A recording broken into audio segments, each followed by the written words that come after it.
Hey, good morning. Welcome, friends, to our final session of On The Vise 2021 this year. It's been a great season, but hey, it's time to go fishing. So, but we're going to finish it up with a bang today, and I'll tell you about that just here in just a sec. Who's going to be on the vise? Couple things, as always, we're going to do a Q&A after every fly, and if a question comes from the crowd, I'd ask you guys to please use the mic so everybody can hear, particularly our online watchers can hear. And hey, we had a lot of great questions last week from you guys online, so keep it up. Bring our tire today the questions, and I know you're going to learn a lot from him. Like us if you can, subscribe to what we're doing, and share it with your friends. And hey, one last plug I want to give to this week the film festival, Fly Fishing Film Festival started. It will be streaming live from yesterday through April 4th. Come on into the shop. We can get you $5 off that ticket, and it gets you entered into some great raffles and giveaways. But today, hey, we are very, very privileged to have, as our friend Bill Franco says, one of the best of the best. Bill Fenstermaker is in the house this morning, and he's going to be bringing some incredible creations.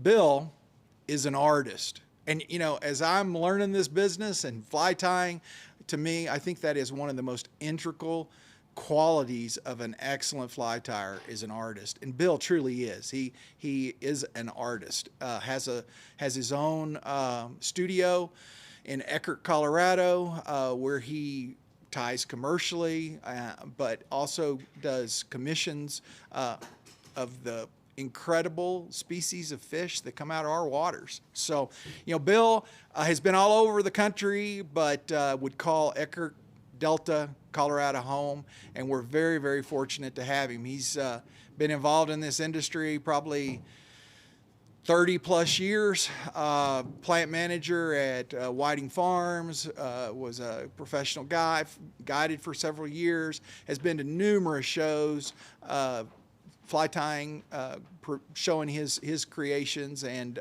we are very, very fortunate to have you, Bill. So with that, what you got for us? Good morning, folks. How you doing this morning? And of course, welcome to the Peanut Gallery here in front of me. Today I'm going to actually do this, I'm going to make this a little bit different. I know that for everybody that's been watching the videos or actually being in the shop this year, a lot of midges, a lot of small dry flies, which is standard for this time of year on the rivers. I mean, you definitely want to use those. But I'm going to break it up a little bit. I want to take us forward in time about a month when we start getting lakes that are icing off, when we start fishing the river, and you can go with a little bit bigger bugs. So one of the first things I'm going to be doing, I'll actually do, as I say, what I want to do is one very simple pattern, and then I want to do one that is complex. So it adds a little bit of detail to it, and you can get a little bit different. But to warm it all up, we're going to do scuds. Now everybody thinks, oh, scuds, it's no big deal. Well, I'm not going to do the dubbing and sandwich bag scud. Mine, the first one will be actually, I do not know the name of this scud, and I've looked it up, and it is a tubing scud. We're going to do a size 8 U202, which is it's a generic version of the 2457. And when I make this thing, you wrap the tubing around the fly. Okay, so you wrap the body, but we're putting dubbing around the tubing. And what I want to show you is a different technique of applying dubbing to a hook. Instead of using your thread, you can do it that way. Now the next fly after that will be one that came out of Arkansas. Came off of the White River, and this has been probably 10, 12 years ago. It's called Trout Crack. It was originally designed as a sow bug imitation. So again, you've got a dubbing body. Then on top of that, you've got larva lace, large larva lace tubing. And all you do is just tie it down on the top. And then the way they originally designed it was a sow bug. They did not put antenna on it at all. It was just the dubbing and the tubing. But for what we're going to do, we are going to use antenna because we're going to make the scud pattern of this, not the sow bug. The sow bug, you actually pull the dubbing to the side and then trim it, make an oval shape out of it. For us, we're just going to pull it all down, make legs out of it. But again, I'm not doing your standard base dubbing scud where you've got this mass of legs hanging underneath it. I don't like it. I don't think it looks good. And a lot of times it will affect the swim of the fly. Okay? Now, after that, the last one of the scud series is actually going to be the Tucker scud, which uses a Potts weave. Now, Mike Tucker came out with this way back in the late 80s in Denver. And this one, you use ostrich herl for the legs. You use a Potts weave where you wrap underneath the tubing, wrap the tubing over the hook, and then as you get done with the fly, you actually take your thumbnail and you push the legs down underneath it. Very simple pattern once you do it, but again, thanks to Bill and his weaving, I figured what the heck, we'll do a little bit of a weave. And a lot of people don't know this pattern, although it's been out there for 40 years. People don't use it. And Mike came up with more than just the Tucker scud. He also did the same thing with a Mysis shrimp imitation. He had quite a few different flies he did that way, but the one thing he did with his tubing was he used to put cooking oil in it. Now, if you want to have a nightmare in your fly tying gear, take a little tube of large larva lace and put cooking oil in it and then stick it in your bag. And let me tell you something, in the next day or when you get to your venue, it's like, what the hell just happened here? Well, that's a bad scene. I don't do that anymore. I did it once and I watched him do it. And of course I realized the way he was doing this stuff was he was putting the cooking oil in at the demo. So he wasn't hauling it around, he would just do it right there. So that being said, the Tucker scud will be the last one of that batch. Then we're gonna jump into, again, these are crossover flies except this fly. This next one will be my golden stone. It's a complex pattern. In demos and, Nolan, here we go. I call this a time burner. And the only reason is I can literally tie this fly at home in less than 10 minutes. But when I'm in a demo, because again, the gift of gab and yakking your head off about it and talking and taking questions and everything, it takes about 30 minutes to get through this bug. Now, when I show that, what I'm going to have here, and can you see these up on the screen? Let me put them over here. These guys are actually the evolution of the golden stone. These are salmon flies. These are the Pteronarcis nymphs that I make, and I use them on the Gunnison. I've got guys here like my brother Bill that have told me put those in a case, don't use them fishing. I don't care, they work. I use them to fish. But I'll describe why I make them this way. And while we're talking about that, I'm going to pass these around, let you guys look at them for now. But that's going to be the time burner. That'll be the one that'll take us into about mid part of the morning. Then the last two flies I'm going to do are going to be crawdads. The first one of that batch will be Gary Borger's fleeing crayfish. That is a very loose imitation of a crawdad, but a very nasty fly, and it is very nasty on the Gunnison. I mean, no matter what time of year you use it, it's great. The last fly that I'll end up with is actually my own pattern, and that is my BC craw. And this is a crayfish that I came up with we're now using it in saltwater as a mantis shrimp imitation. So that's kind of the way we're going to run this morning. And with the scuds and everything, I'll jump into this and we're going to go quick. I need to get into the stonefly. But if you have questions, no comments from the peanut gallery. If you have questions or even comments, it doesn't matter, please shout them out. Don't worry, I can tie and talk at the same time. Now, whether or not I'm successful at it, we'll see. But no, I'm kidding. As Nolan was saying, I've had a history of, I've actually got, I'm just a couple of years shy of tying for 50 years. I started when I was 7 years old, and that actually came from my grandfather who wanted flies. So he got me involved in it. Very first fly that I ever tied was a grizzly hackle yellow, or yeah, there we go. It's a wet fly pattern. All it is red tail fibers, and those are attached with a yellow body with silver tinsel over that, and then you use grizzly hackle in the front and softer grizzly hackle. That was his favorite wet fly there in North Carolina, and we used a lot of them, or he did, so yeah, I got to make them for him. So let's get going here. This is, again, a U202 size 8, and if you notice on the video, the recipes are there. I've only gone with the U series is just a generic version of the Tiemco 2457s, 2487s, and this is just the only difference in them, they say they're an economy hook. There's no difference in the wire, there's no difference in the temper. The real difference is just in the finish. That's it. They don't put the gold finish on it, and you can see this hook is silver, so no big deal. So with that starting, I'm actually going to turn around and I'm going to do this guy with monofilament thread. Let me get my excess picked up here. Get my scissors in play. And you'll see there's a little bit of excess still sticking up here. Let me get that out of there. That is fun to see in this light. Let's look for clear monofilament on a hook. Now, one of the materials that I'm going to use on the tail, and I'll actually use this material on all 3 tails, I will put a tail on the Trout Crack, which again, the original pattern did not have. But what I've got, of course, you've got pearlescent Flashabou out there. And if you look at this is Mirage Flashabou. And it's Mirage Pearl, and it's turned into flash. Now, this is a midge. Can you see that, Gina? What this stuff does, if you look at this under the light, you can see how there's just all these little micro faucets of light to it, okay? And instead of turning around and taking a clump of this stuff and cutting it, which you ultimately waste it, I take one fiber out. Cut that off there. I do not use, if you notice, there's, most of these are put together with a clear wire tie.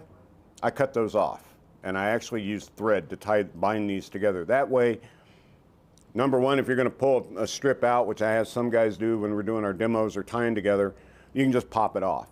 But the other thing is, if I happen to hang them up on something, on the vise or something as I'm putting away, I won't start stripping out fibers. That's why I don't like that wire tie. So with this guy here, if you can see this, I'm gonna take a quick look. You can. Yeah, okay, good. There you can see that, how much of a sparkle it's got as you look down this thing. You fold this guy in half, then you turn around, you come back again, and you fold it in half again. So what I've got here, I've basically got 4 strands. I'm going to cut this top loop. I'm going to go ahead and cut that out. Pardon my hand if it's in the way. I just lost a few strands. I'm not going to worry about it. I'll fold this guy down. It doesn't matter because I don't need that much length. I just need a little bit to actually make some antenna back here. So again, that's folded in half, and we'll just cut through there. Bring it up on the hook. Now, the one thing that I do, I'm a left-handed tyer, as you can well see, but if you notice, as I'm putting this material on, I'm tying on my side of the hook. So what I'll be doing is I'm actually wrapping clockwise. If you were to look at the, look at the hook from the eye end or from the back end. And by doing that, by bringing the material onto about the halfway point or the side of the hook, and I pull on it, you can see it walks right to the top, okay? I want it to sit there. Now, if you want your materials to stay on top of the hook, I've seen a lot of guys that get in fights with it. There's no reason for that. Grab your materials and just hold them up. Hold them straight directly above the hook shank. And then just start wrapping. That's all you got to do. Quick, easy, little things that a lot of people don't talk about. Other people are like, oh, that's a secret. No, it's not. I say all crap to that. So we got this bent down a little bit. Now here I'll come in and I'll trim that excess off. Don't worry about the antenna in the back. Don't worry about this stuff here. I'm going to turn this light just a little bit, see if we can help get more light on it. Does that help it in any way, shape, or form to light the fly up? Because there we go. From my position, it's a little bit dark. So We've got the material on. Now I've got clear mono on here. That's what I tied that in with. I am going to actually shift and go to an olive thread, an olive 140 UTC. I've got to real quickly set this guy up. No big deal. The reason why I'm going to this is when you use the larva lace on these flies, what you've got to do is turn around and use a thread underbody. This is how you get the color under clear larva lace of the bug. You use thread. You can use tan. You can, any color of you want for your scud. Tan and olive seem to be the most popular. And by rights, you see more, to be honest, I've seen more tan than I have actually olive scuds, but that doesn't really matter. You can go either way you want, whatever's comfortable for you. I've seen blue scuds that were actually a bluish tone. I have also seen red. I've seen gold. I mean, there's a lot of different colors that these guys run in. Pardon me there. Allergies are not a fun thing. But we'll go ahead and put this on. There's the olive. This is, again, the 140, and I make mention of this in the recipes to, UTC, but I don't give a color call out because it's up to you. But this is how we're going to make the color of the body. Tighten that up. I'll pull this thread down. I'm going to go ahead and cut that out. Come back, take the tag, cut that out. Now, we're actually up to the meat of the matter. We're going to use large larva lace. This is what I use on these flies to make the body. And to get the tapered point, I'm going to get my hands right up here behind the hook. I always cut this stuff at a taper. And what I want it to do actually is I'll lay that tubing up against my finger and I push back with the scissors. So what I'm actually doing, you might be able to see this. I'm going to turn this a little bit here. There, you can kind of see it there, and then just cut. And you see you've got a very sharp point. Now the reason why I want this point is that way we can tie this material in clean. You want to have as smooth an underbody as you want, but again, this is a size 8 hook. I'm going to go back up. I'm at about, I'm going to say the 3/4 of the shank length at this point. And I'm kind of, with the curved shank hook, you can kind of fudge your proportioning, but you've got to use your eyes to kind of figure out where you're going. The tail is actually mounted up right about where the barb is, okay, on the hook. So I go about 3/4 of the shank up again. I'm about 3 eye lengths back off of the eye. I take my tubing and I lay that cut that we just put in there, and I just go ahead and wrap right over the top of it, okay? There's your start of that. Work my way down. Now, the biggest thing about this, and I know a lot of people's reaction or their first thought is go all the way to the tails. Okay, well that's great if you're going to wrap the body from here. I'm not going to do that. I want to build the body up a little bit. So I'm going to back off of that a little bit. Notice I'm not quite at the tails.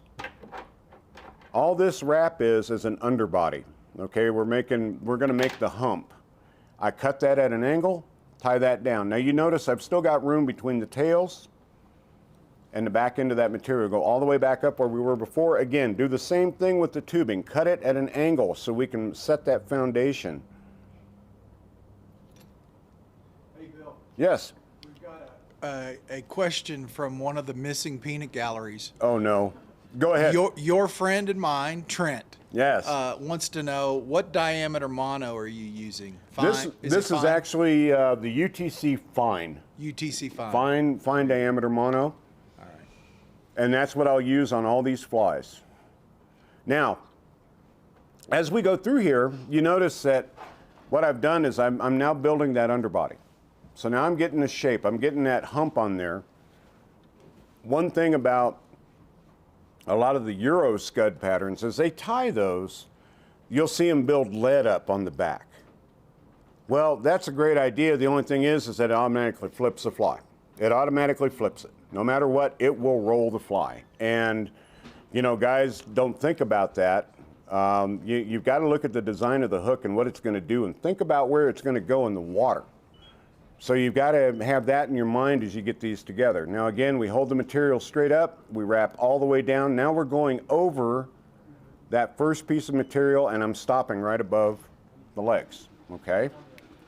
At this point, I go back over the body, I'm heading back to the eye of the hook, and I'm just going to let the thread hang right out here. And one thing as you notice as I go through this, because of being an artist, because of working with oil paint and thinners and whatnot, a lot of times my fingers get dried out, they get rough spots on them, and even if I'm doing a simple half hitch, like I'm going to do right here, I use a whip finisher. Just so that way I know I don't hit my thread, and I don't have a problem with it. I've done it for so long. Sure, I can hand whip finish, sure I can do all of that, but I run risk of actually catching my fingers, and I don't want to do that. We'll move the bobbin cradle in here. Now, here's where the fun begins. Again, we've got the legs sticking out here in the back. My dubbing is a ice dub light olive. I'm going to show that real quick to the camera if they can see that there. I've got actually way too much dubbing to do this. That's way too much dubbing, but this gives you an idea. This is what I call, and it's actually termed, a long fiber dubbing. The reason why I actually pulled this amount out was I can show you this by grasping it from one end and I grasp it from the other. I start pulling it out, and you can see how much that stretches out, and it stands up on its own. These are fibers that are interlocked and weaved into themselves. You can keep going with that if you want. I go up here and I pull this out a little bit more. Then I'll back off and go back to right where we were. Well, now, of course, it's hanging down there, but you can see how much, and it's still all joined together, okay? This is what you want to have. Now, with that same idea, with having way too much dubbing on here, I'm going to have that. Set that little bundle down there on the table in front of me. Again, this is the tubing midge, or the tubing scud, I'm sorry. Now, I turn around. Instead of applying the dubbing to the hook or to the thread, like you would normally do like a dry fly or any kind of nymph or anything, everybody's done that, been there, done that. A lot of people use wax. I don't use wax with this because I want to be able, number one, to control the taper of the worm itself, which I do by just moistening my fingertips. Number two, by doing it on the tubing, it's very easy to remove. But by not putting wax on the thread or on the tubing, I can get all this dubbing off and put it right back in the package and be ready to go for the next fly. So this is no, when I first came up with this fly, I thought, man, I got a brand new pattern. I got it. Went down to the fly shop, looked in their bins. There were six other scuds tied exactly the same way. And it was like, well, so much for that one. But the ironic part is I've never seen this thing in an article. I've never seen it on the internet. And why that is, I don't know, because it's a very simple fly to make. So again, hold the tubing up. And what I'm going to do here to kind of just show you how I'm going to apply this, just so we can do it in the camera, you just twist it on just like that. See how it's sticking? Now that's actually the bottom. I'm not going to do it that way because I know my hands are going to get in the way as I do this. I'm going to come down to the bottom here. I'll turn, let me tighten my vise up. I'm going to turn the fly this way. That way now I've got the tubing hanging straight down, and I can apply that. Just get my fingertips a little bit damp, and only the fingertips. You don't need the whole hand or anything. I say that because my son is one that he likes to dip his entire hand in a cup of water and go, okay, Dad, I'm ready to tie. It's like, oh, God. Now, you notice, again, the same rules apply. When applying this dubbing to tubing, they apply to this also. You twist one direction only. You'll never get dubbing on a hook, even with wax on it, even with an entire container of wax, if you roll your fingers back and forth. You're putting it on, you're taking it off. Wax on, wax off. Wax on, wax off. That's not going to work. Now, if you notice here, I've got a thin noodle of dubbing on this, and I'm actually going to pull this bottom section off. I don't need that. Again, like I say, the bundle I pulled out of there was huge. There's what I'm looking for. At this point, all we got to do now, turn the hook back up. And I'm actually, because of the fact that there's no wax on this at all, I can, if you notice, I can actually push that dubbing right down to the fly, okay? This will work in even using it on thread. But you notice I've got a loose wrap of that dubbing in there. I'm going to start wrapping this. What I want to do, one of the most important parts of this guy, is I want enough dubbing to be able to get the leg impressions on there, but I don't want so much that I can't see the tubing, because I want to be able to see where I'm wrapping the tubing on the fly. As I wrap this around, I'm actually holding it back a little bit. So in other words, I don't hold the material straight up, I kind of push it back. That way it forces the wraps up against each other, even though I can't literally see it right now. And I just keep running right down the fly. Now, as it starts running out of dubbing, that's okay, because you got to remember we're working on a scud pattern, so their tail end, the back end, is a little bit smaller than the head. If you run out of dubbing back here, don't panic. It's not a big deal. Now, at this point, I'm back where I want to be. I'm about half a hook eye length back from the eye of the hook. All that excess material, there's not a lot there. I'm not going to worry about it. This is where I'll turn around using the material hand, my right hand, put a couple of wraps of thread over the top. That's all I need. Now that's anchored on. Now the beauty of larva lace, if you watch this tubing, watch where my finger is, as I pull on it, that's stretch. If you let this go while you're tying on it, tying the bug, you let it go, it's gonna come undone. But it's a fun material to work with. It's even more fun to watch people that have never used it before, because they panic, they get upset, you know, roll out the Xanax, you know, this is the type of stuff we'll need. Anyway, now we've got 2 wraps of thread back there. Go in front of it. Basically what I've done is what they call a trap wrap. And what you're doing is you've got wrap of thread behind the material, you got 2 or 3 wraps in front of the material. Now it's pinched in, it's locked. Come in with your scissors and just cut that out. This tubing works the same as thread. Whenever you whip finish, you can pull on the thread, make it a little bit tighter. You don't have to cut it with your scissors, just push through it. And when you do that, that little butt section of thread under a whip finish will actually pop back into the knot. Here we did the same thing with the tubing. I pulled it a little bit tight, and as I cut it off, it'll slide in a little bit. Sure, there's a little bit left on here, not a big deal. Go back, go ahead and build that up. I want a small head on there.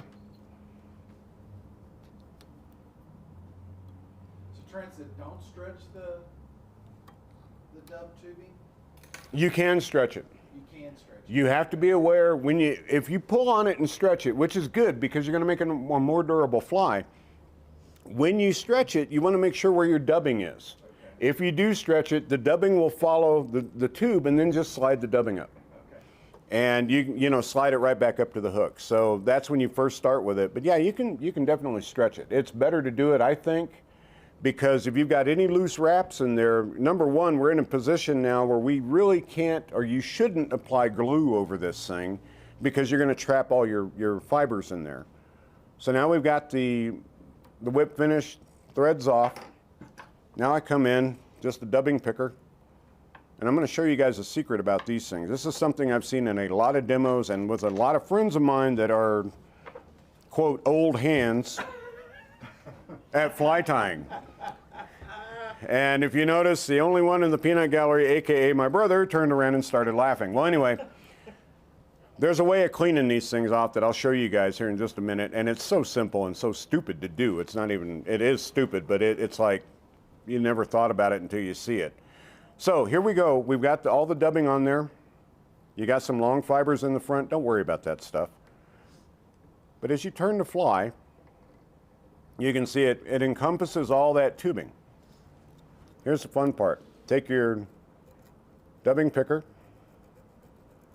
and just start picking it out. And what I'm doing is I'm sliding back and forth, and then I pull it out. Okay, what we're going to do is we're going to expose a lot of that tubing.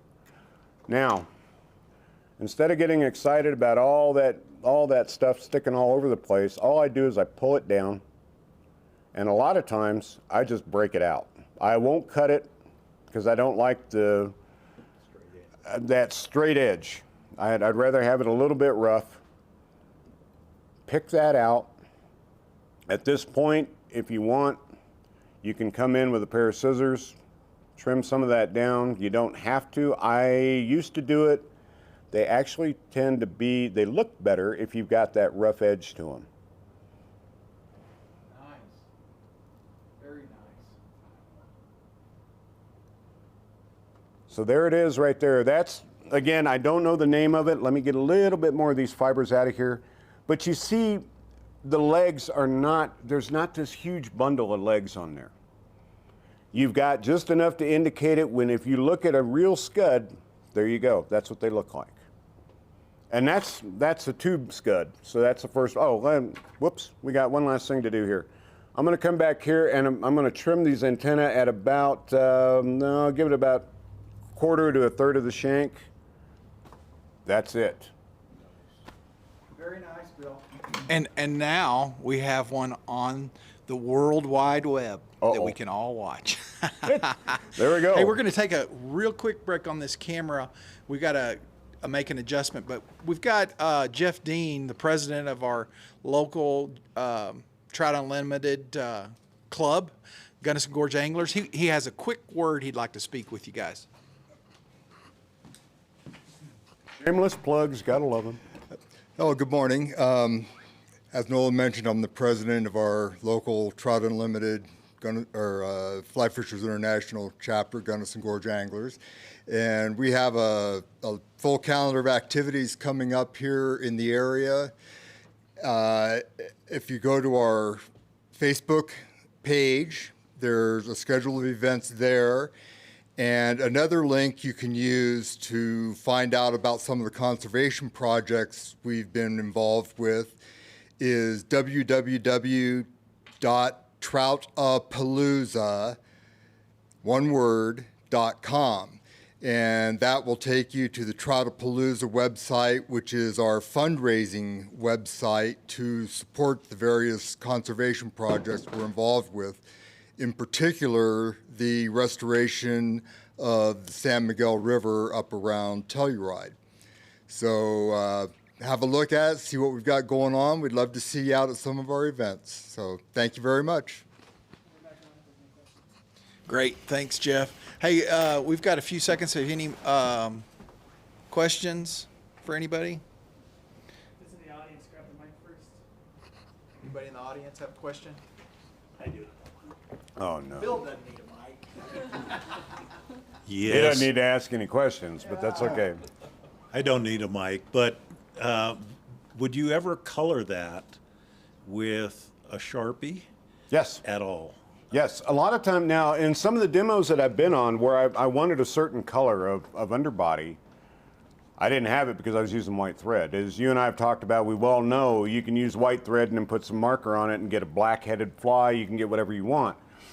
But yes, I've done that many, many times where I use marker on it. And I'll just use white as a base and just go. And it works great because you can get actually different colors if you use a marker. Think about it. You put a solid color, then you put a darker color over it, but model it. That looks really cool. And it actually makes that fly stand out just a little bit more. Now, another thing I'll do with this, and I'm actually going to do this in the Tucker scud. I'm going to show a pregnant scud, as it were. And what I'm going to do with that, I've got some orange thread with me down here that you don't actually need it in bobbin. You can just put, maybe 6 inches of thread on and then just wrap it around the hook. That's all you got to do to get that egg sac look. But remember, we're wrapping larva lace over the top. We're protecting the thread. You don't have to, it doesn't have to be multi-whip finish, 3, 4, 5 wraps of whip finish. All you got to do is just half hitch it. and you're done. And then you just wrap the underbody over that. But that'll be in the Tucker scud. Now this next guy, we're doing the Trout Crack. Now instead of using thread, I'm going to mono, and this is fine mono here. I still have a question on that first fly. Shoot, go for it. You use the clear mono to lay down your base, and then you snip that off and went to the UTC 140 colored thread. So what's the purpose of using clear mono on the base versus just starting with the 140? The reason why I jumped back to the number one, the 140 will give me the color of the body. Okay, the clear mono obviously won't. But the reason why I did that, and to be honest, was that I grabbed the wrong spool of thread when I started. Oh, okay. But I'm going to make it work. It doesn't matter. Did I tell you about it? No, I did not. This is a secret of doing That's these almost things. as bad as breaking your thread or forgetting to tie in a rib.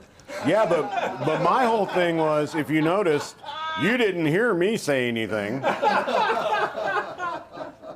And of course, Trent is piping in here saying that Oh, Bill yeah. is afraid to ask, does the tubing come in pink? You know, Hey, actually, do I really want to answer this? No, online? you don't. Because I've got a legitimate question here from Diane. She says, what is the tubing called? The tubing is called larva lace. Okay. Or liquilace, and you know, that larva lace is what I'm using here, and this stuff I used to know the owner of the company, Phil Camera, back in '95 when I was working for Whiting Farms. Met him in Salt Lake, and I needed tubing. Well, Stupid here mentioned to Phil, hey, I need some tubing. How much do you need? I don't know, I just need a bunch of it. 2 weeks later at Whiting, I get this small box. Just wait.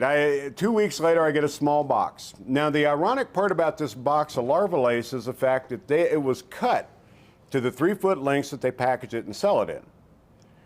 There is 1,000 yards of large larva lace in this box. I have still got easily 600 yards from 1995 at home. This is actually what I'm using. This is still that group. Now, again, the material may have changed, but again, it's larva lace was the original. It may be liquilace now. I'm not really sure. I haven't looked at any of the new packages. Well, why? I've got so much of the crap, I don't need it. But it's very good material. It works great. There's a lot of patterns you can do with it. So that's what it's called. And this is the large version. Now, I do have, if we can see this, if I can get both of these in this shot. Can you see both of those, Gina? The top one is the midge larva lace. The bottom one is the large larva lace. And that just shows you how much difference there is in diameter of these and what you can do with them. What I was actually going to show, and I'm not going to because we had that very special PSA by the president of Gunnison Gorge Anglers. Can you feel well, anyway. What I was going to do real quickly after doing that first fly was I'm going to drop down to a midge pattern. I was going to do a tube midge using the midge larva lace and then wrapping the dubbing to make the head.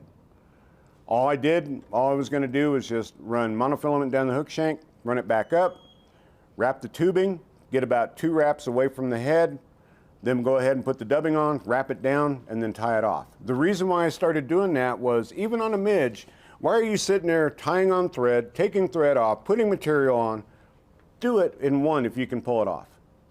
And clear larva lace, again, any color you want of midge. And just wrap right over the top.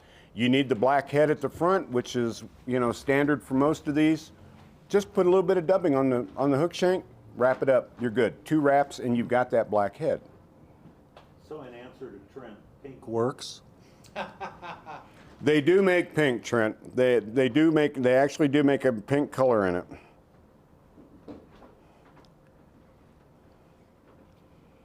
Real quickly here, while we've got Jeff, you got any more you want to say? I'm only saying that because I broke the thread here a minute ago while I was putting it on. I did break it. I saw it. Yeah, that's what actually stopped me to have to rewrap this. And what it actually did, it did not break on the hook. It actually broke at my thumbnail because it went over it. Now, speaking of that, let me real quickly, I'm going to give you guys a tip on something here. I'm one that years ago I used to run into this problem all the time. And that is, as you're wrapping flies with a bobbin, you know, be it with the legs or even a right bobbin like I'm using here, as I'd wrap them, I would end up breaking thread. And I always thought, my thread's dried out. My thread's bad. Wrong. Saturday morning, drinking coffee, still half awake. So again, you know, I'm kind of thinking about what I'm doing. As I'm tying flies, while I'm sitting there tying, I realize it was how I was holding the bobbin. Now, a lot of people don't think about this, and the only bobbin that I can think of that will actually not create this problem is the S&M bobbin that AK Best made popular way back 30 years ago, something like that. The S&M bobbin has a wide metal top that goes flange. It goes over the top. Jeff, you use them too. I've got a bunch of them. But with your standard bobbin, and if you can see that thread, I know this, can we see that on film? What I want you to see is as you hold your bobbin, so in other words, if this were rolled over, here's the thread coming off the spool. When I grab that bobbin, look where my thumb is. That pad, a lot of times, that little pad right there at that knuckle on your thumb is one of the hardest calluses you've got on your entire hand. If it's sitting right there, guess what? That thread will abrade over that pad. Now, take your bobbin, flip it over. Voila. Look what happens. That thread is now coming down above it and it's not touching that pad. So if you have that problem with your thread, before you change it out, start yelling and cussing, call Nolan names because he's selling cheap thread. Don't do that. Roll your bobbin over in your hand. Get it off of your thumb. That's the fastest way that that may be the only problem with it. And I can guarantee you, you can sand this thing down till hell won't have it and you won't get it smooth. You can oil it up, you won't get it smooth because it's just a hard callus and it's right on that lead pad right in front of that knuckle. That's about where that callus will form. But as an idea, just something to think about. If you're breaking thread, look at where your bobbin is sitting in your hand. If the thread's coming down off the top, you're not going to hit your thumb. If it's coming this way, you're pulling it right over the top of it. And it'll happen once you close your fingers. You're pushing down on it. So, little tip and get that out of the way. I mean, I say that because I've been there, done that, and it's just like, cheap thread, rah, rah, rah, rah, rah. It's not the thread. It's actually, it's running over your hand. Now, Trout Crack.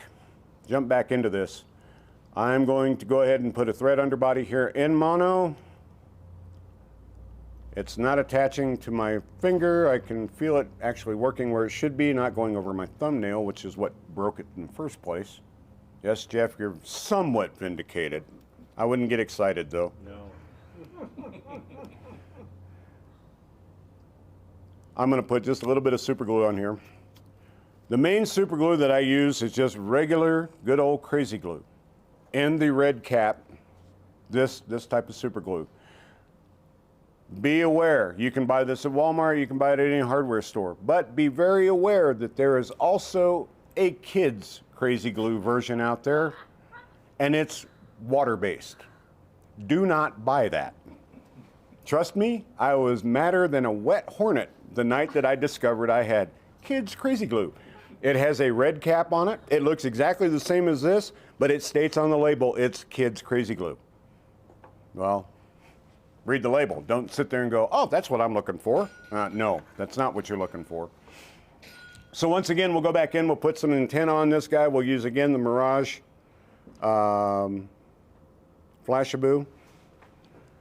This will be pretty much the same. And again, this is the midge version of this stuff, so it's very fine. To me, it works better for antenna on these scuds. And actually here, I'm only going to do 2. I'm not going to do 3 or 4 or 5. I'm only going to have 2 of them on here.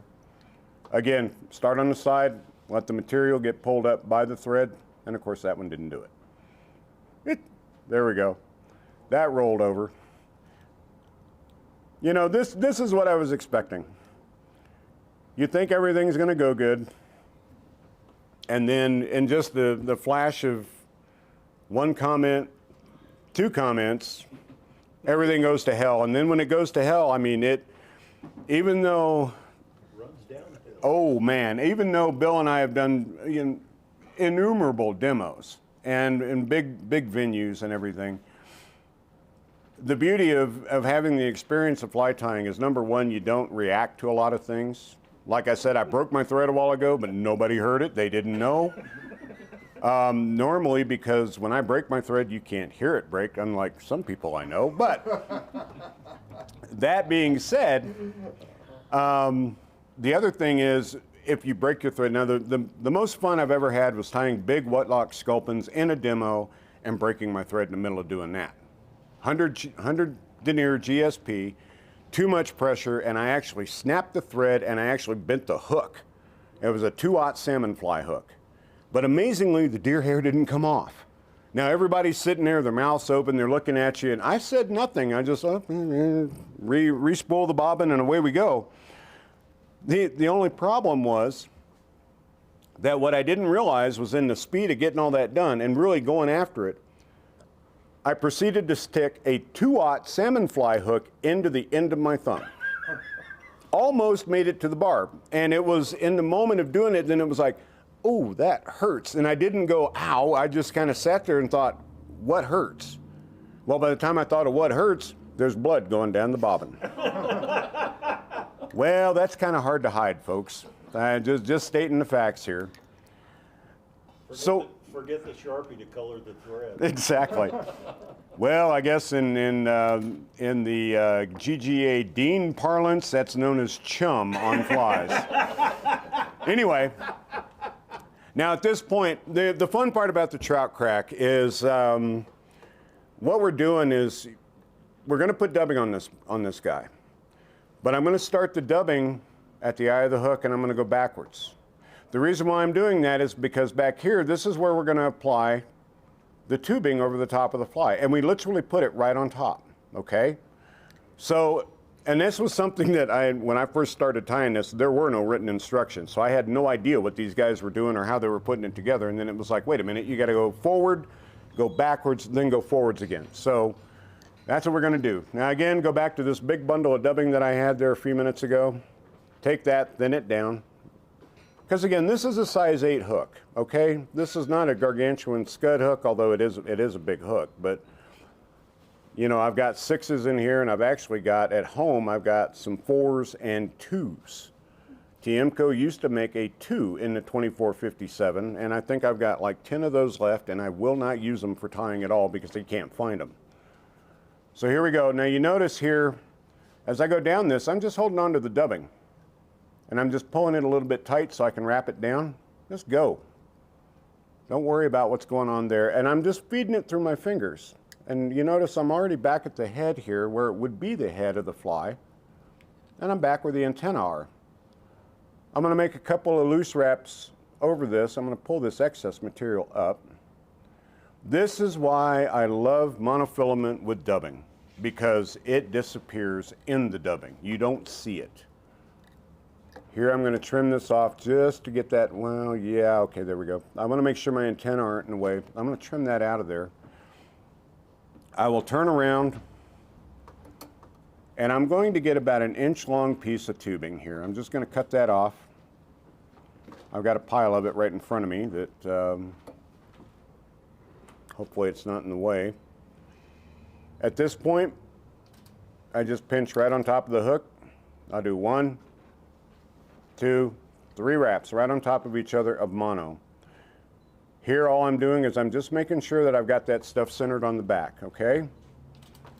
At that point, once I get that first wrap on there, and you notice it's up a little bit on the material, that's okay. Go forward, 1, 2, I'll do 2 wraps forward. Then I grab it, I pull the tubing, make sure you stay on top. If it doesn't stay on top, don't panic, because we can just shift it over with your thumb. 3 wraps of thread again. Forward, 1, 2. Does sound like we're doing a dance step. 3 wraps of thread. 3, 1, 2. Kick your partner, do-si-do. 1, 2, 3, yeah.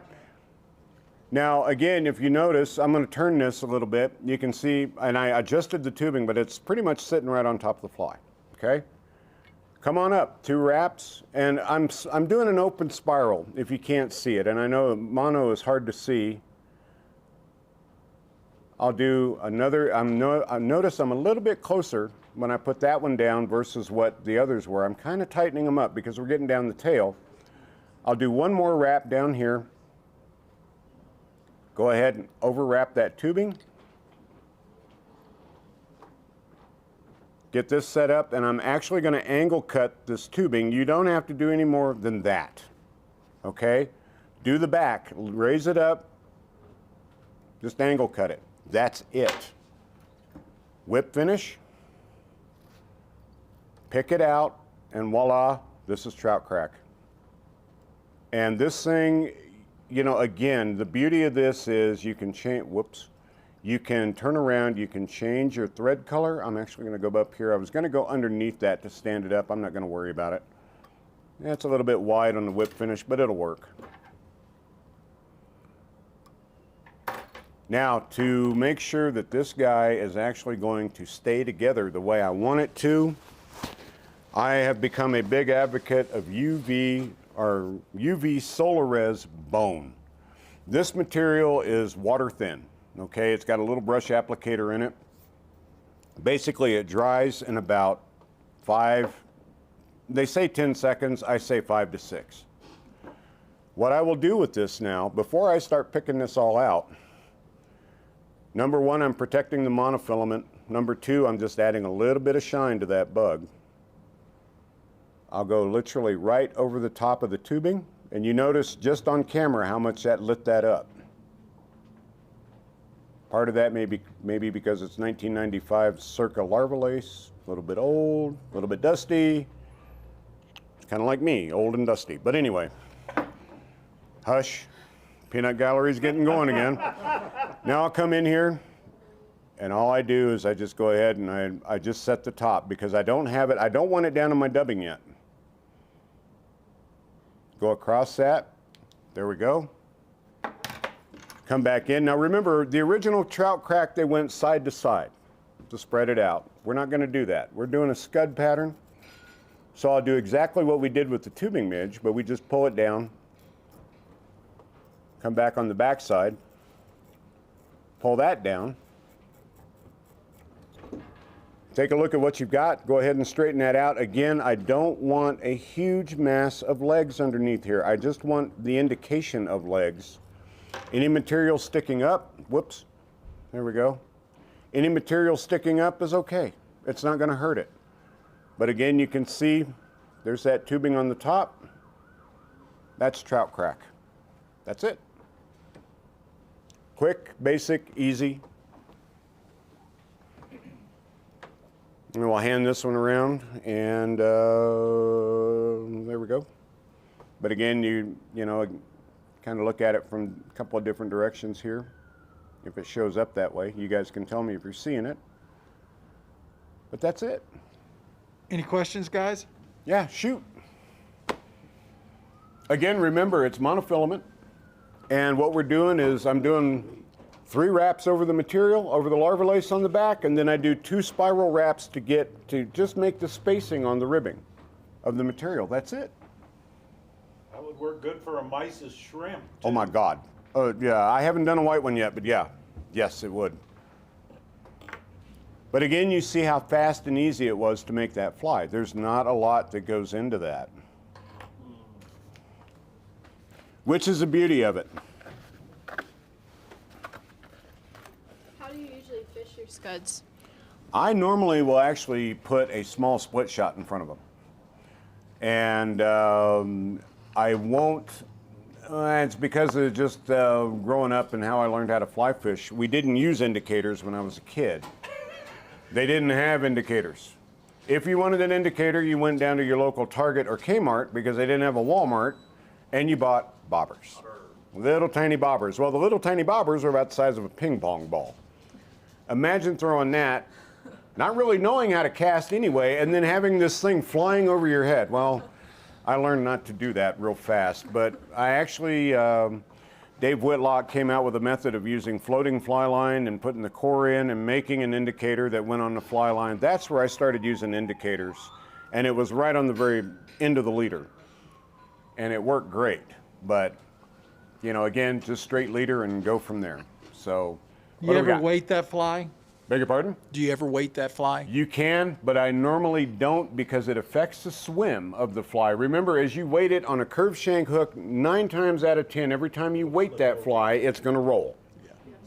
And I don't want them to roll. I want them to say, I actually want them to wobble, because if you look at a real scud, when they swim, they wobble. They don't swim level. There's a wobble to them. This hook will give you that wobble, great. It works really well. But if you weight it, you just flipped it over. So for those of you that use the Perdigons, another hook trick. Instead of using the weight, buying the jig hook, blah, blah, blah, get scud hooks, put weights on the back side, flip it over. Or on the top of the hook, it will automatically roll on you. I guarantee it every time. That question was from Don Meir. Hey, Don. Ah, great. Good to hear he's out there. Awesome.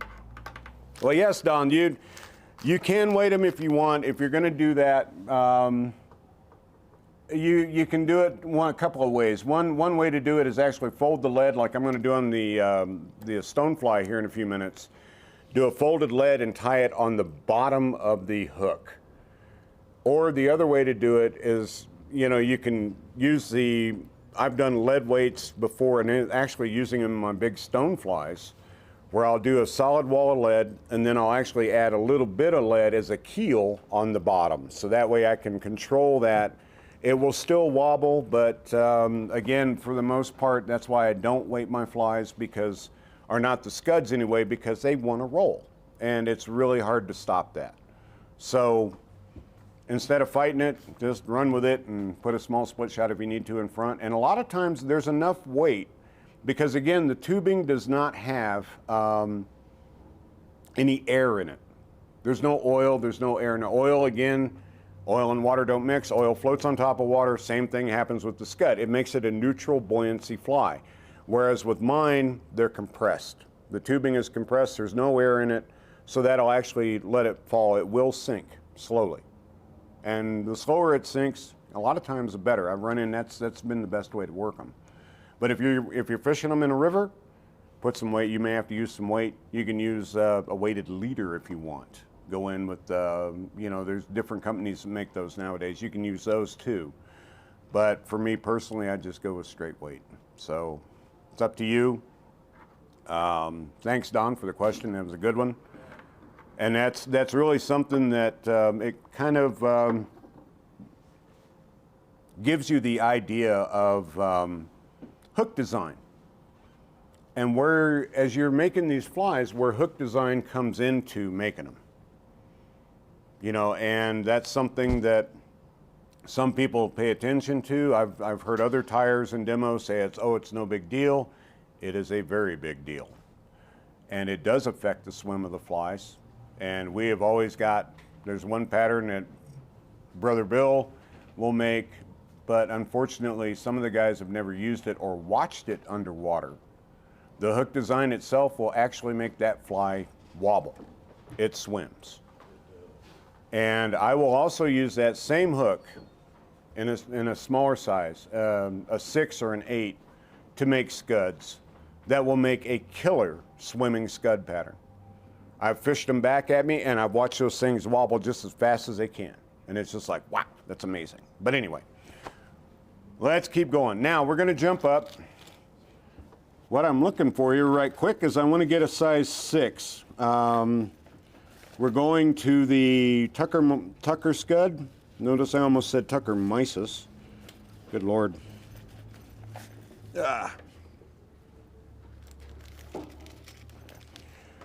Again, the U202 series. Again, this is the economy Tiemco, so it just doesn't have the gold finish that the 2457s would have. But it is a size 6.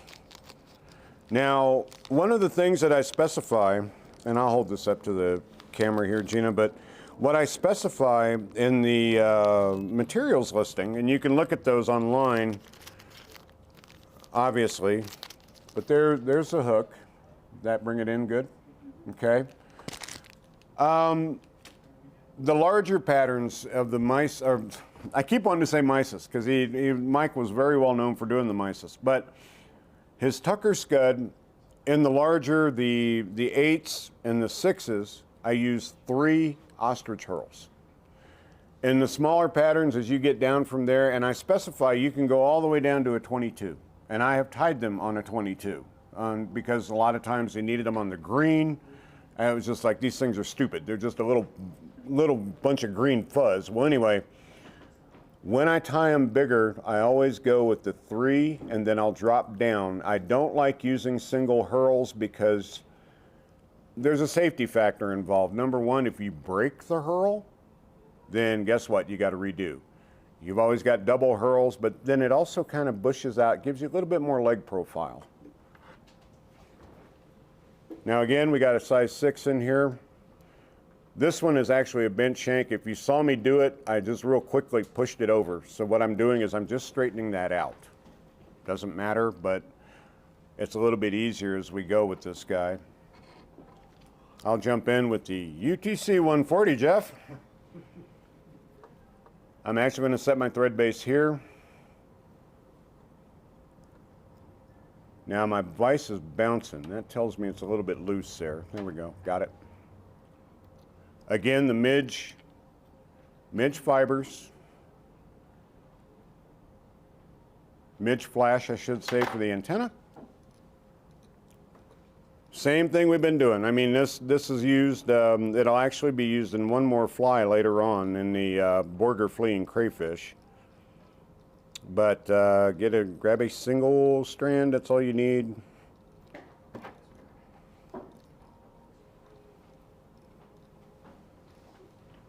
Fold it in half.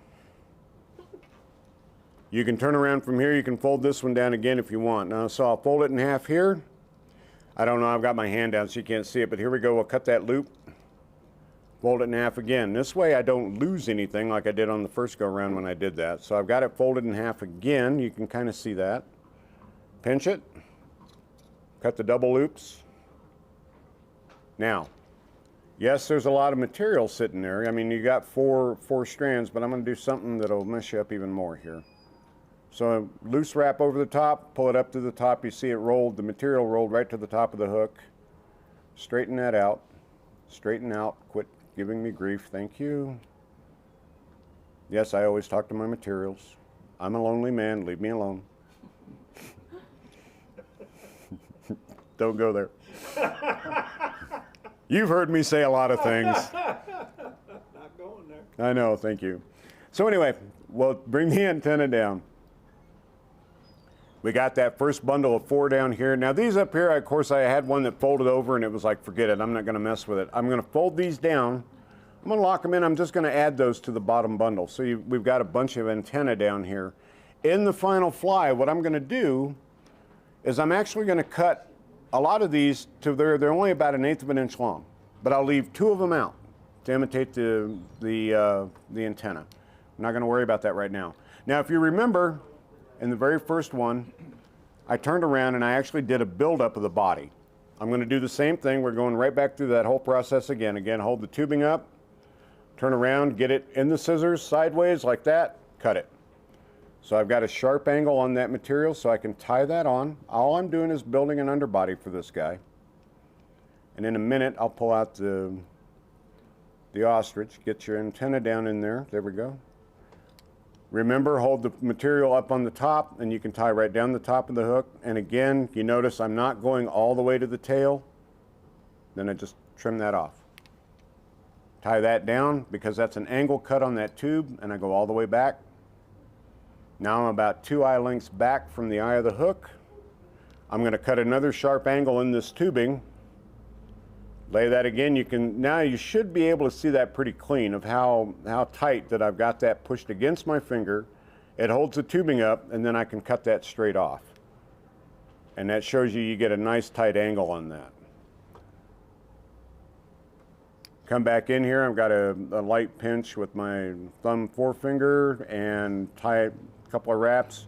Off we go. Now we're putting the actual body material on. So this will go all the way down. You notice I'm compressing it pretty much I'll take it all the way down to the antenna.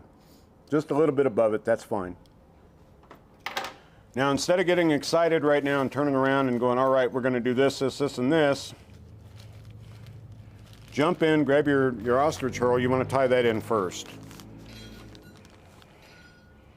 On this first guy, I'm going to use just a, well, basically a golden olive, if you can see that. I won't use the dark. And I'll grab 3. I just go in here and grab 3 herls and trim them right off the stem. Pull them up, trim them off. Nothing major to do. Get that out of the way. And make sure, you want to make sure they're even length. If you notice, this guy isn't. Get rid of him. I want the same length herl.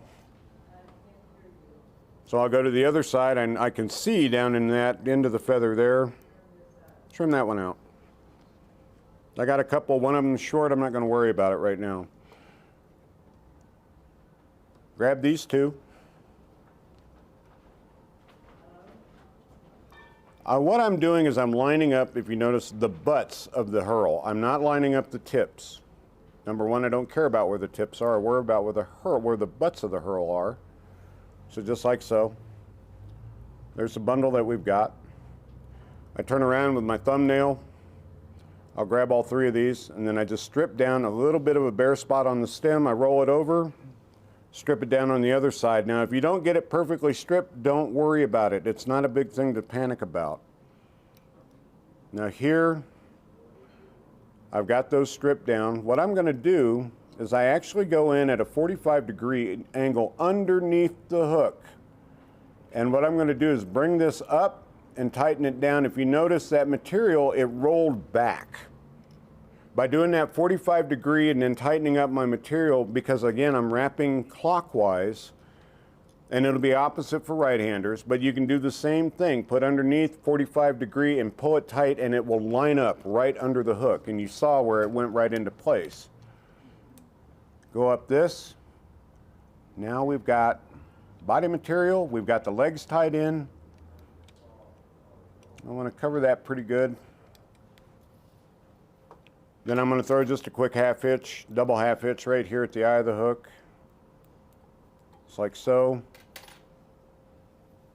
Get that set. Let me back this camera, or this light up, I mean. Not camera, light. Love this light, Bill. It works. It works great. Well, anyway. Now, I've done this fly for a long, long time, and there's always been, you notice I stopped for a minute because I'm trying to get my thoughts together how I want to do this. There's a couple of ways you can do this. You can put the thread in the bobbin cradle. But remember, what we're doing is we're going to be wrapping this material around the hook shank. So as we wrap, look where the bobbin cradle is. If you can see that, you may be able to see it on the side here, the side camera, but what happens is, if you notice the bobbin cradle here, you can't see where my right hand is, but I push that out because the material's wrapping around it. So, the other way to do this, shorten your thread. Just be cognizant of where the bobbin is. Don't worry about it. And this is something that's hard, and it can be tough for me too. I really want to argue with it and fight with it. But now I grab that tubing, I hold it up in the air, I'm going to grab these legs, and because they are literally tied in on the side of the fly, they're lining me up to go underneath. But what I do is I hold them up, I take the tubing, and I make one wrap, and you notice I'm very aware of where my antennae are because I don't want to kick those off, but this first wrap, I'll get tight. I hold those antennae to hold them in place. Now I've got one wrap right there around where the head would be of the scud, okay? At this point, I'm going to turn this guy. What I'm actually going to do is, again, I'm wrapping clockwise around the hook shank. The legs, I am going to wrap, no. I am going to wrap clockwise around the tubing. So, with that thought in mind, This is going to be a little tough to do. I'm going to turn this back, see if we can get that this way. There's the tubing. I put one wrap around it, and you notice I just grab it with my fingers and I pretty much roll the material around the tube, okay? Keep all those legs together. We missed it. There we go. Now we've got it. There's one wrap there. And again, you see how it's wrapped around the tubing. So if I were to keep going, I could make easily a chenille out of this. But we only do one wrap there, or even a half. I pull the tubing down. Now I wrap that around the hook. Let go of the herl. Come up on the top. Make sure that your wraps are butted up against each other here. You don't want to overlap if you can avoid it. Grab your herl. Go around it, again, a clockwise wrap around, and you notice how well, you may not have seen that, but I roll it with my thumb, and it'll actually twist the tube. Here we go, we got it wrapped again. Go around. Don't worry about where your herl is, because now it's already locked onto the fly. Now at this point, all you got to do is just keep going down the hook. And I'm sure that's a bad angle to watch. There's the next wrap. Come up, and I'm doing that just so I can see what I've got going on. I'll angle it this way. Yeah, I see that. Don't be real careful when you do that, because if you notice how it's sprung. You want to be real careful doing that. So, we're still there. Just keep going. No problems, no worries. I held onto it tight enough to where it didn't bounce back. If I would have let it go, it would have just come undone. Now again, wrap, wrap. Over. This is called a Potts weave. What I want to do is I'm going to try and show you. We'll go sideways on the hook here. I'm going to hold that up, and all I'm doing with this herl is I'm just doing a wrap just around it, just like so. You see how it wrapped over it? Pull it down, wrap around. That's it. That's the Potts weave. Now, where those legs are, don't worry about those. We'll take care of that here in a minute. This is one you got to straighten out a little bit.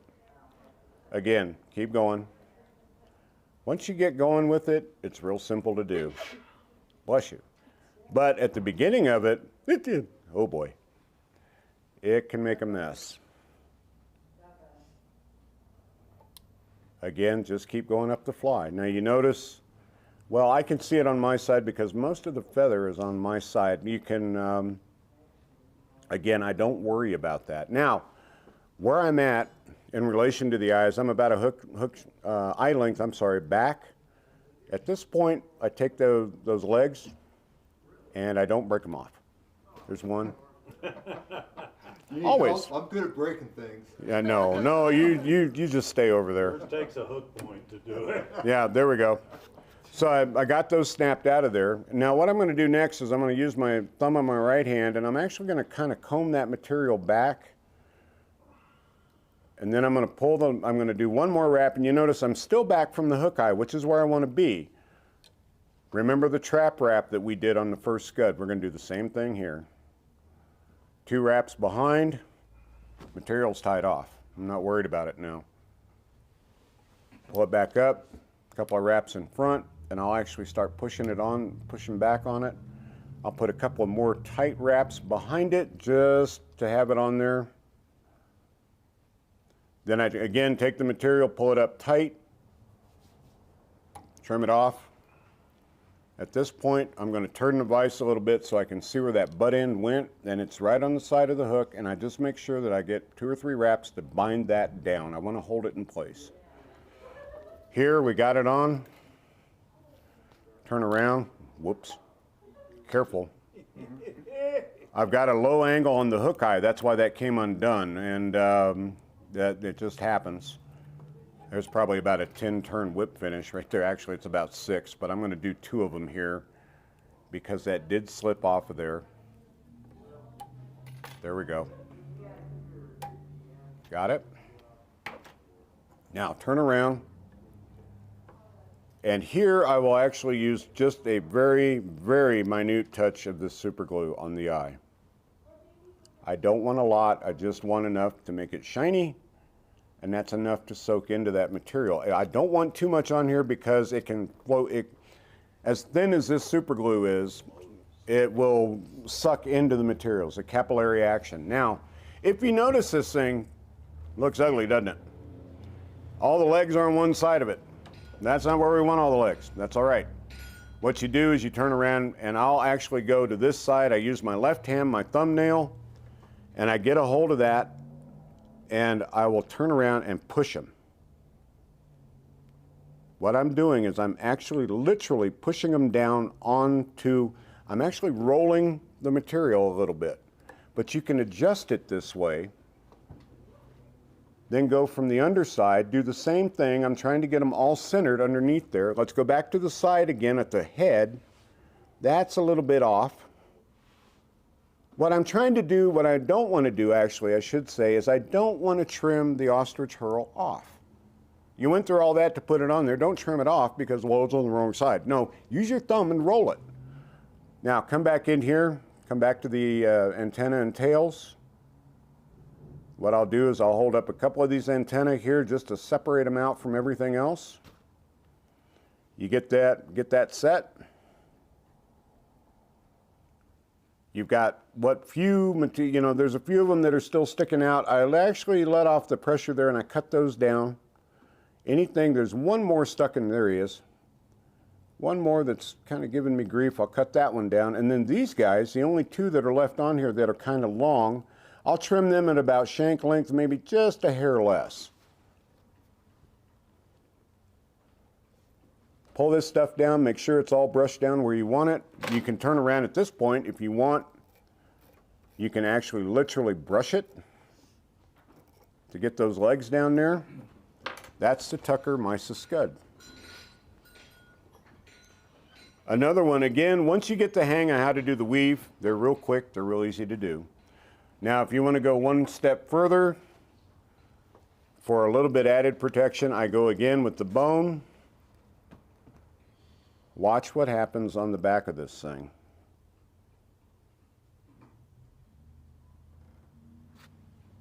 How much it lit it up. Does it? Hopefully it'll show out there. Oh, yeah. Now here's the beauty of larva lace. It fluoresces. Okay?